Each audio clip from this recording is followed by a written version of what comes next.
భారత స్వతంత్ర ఉద్యమంలో వీరోచితమైన త్యాగాలు చేసిన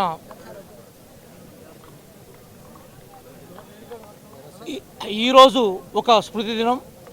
భారత స్వాతంత్ర ఉద్యమాని కోసం వీరోచితమైన త్యాగాలు చేసిన షాహిద్ భగత్ సింగ్, రాజ్గురు, సుఖ్దేవులు ప్రాణాలు అర్పించిన రోజు. ఆ నేపథ్యంలోనే ఉస్మానియా యూనివర్సిటీలో విద్యార్థి లోకానికి ఒక ప్రతినిధిగా, వాళ్ళ అవసరాలకి ఒక వారధిగా పనిచేస్తున్న చినగాని దయాకర్ ఆధ్వర్యంలో ఈ సమావేశం ఏర్పాటు చేశాం.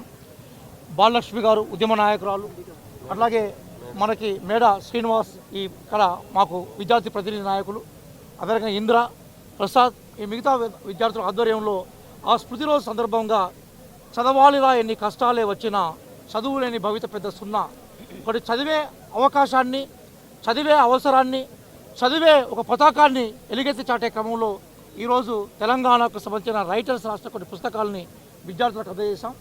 ఆ నేపథ్యంలోనే 100 రోజుల రాష్ట్ర ప్రభుత్వం పరిపాలన ఏదైతుందో అది ప్రధానంగా నిరుద్యోగులకి, అట్లాగే విద్యార్థులకు ఉపశమనం కలిగే విధంగా నోటిఫికేషన్లు క్లియర్ చేశాం.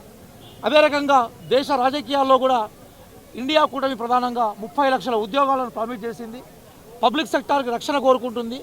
ఏ భగత్ సింగ్ అయితే ఈ దేశంలో పబ్లిక్ సెక్టర్ కాపాడబడాలని, ఈ దేశంలో సోషలిజం వర్ధిల్లాలని ప్రాణత్యాగం చేశారో వారి అమరత్వానికి నివాళులర్పించే క్రమంలో ఈ ప్రోగ్రాం నిర్వహించాం.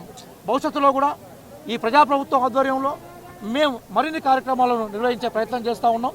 ఆ సందర్భంగా ఈ ప్రోగ్రాం ఏర్పాటు చేసిన దయాకర్ని, అట్లాగే మిగతా ఉద్యమ నేతలకి మరొకసారి మేము అభినందనలు చెప్తూ, భవిష్యత్తులో ఇట్లాంటి అనేక కార్యక్రమాలు కూడా స్వతంత్ర ఉద్యమ సాక్షిగా, అమరుల సాక్షిగా, అట్లాగే తెలంగాణ ఉద్యమకారుల సాక్షిగా మేము చేపడతామని ఈ సందర్భంగా మీ ద్వారా విద్యార్థి లోకానికి, ప్రజానికానికి విజ్ఞప్తి చేస్తున్నాం.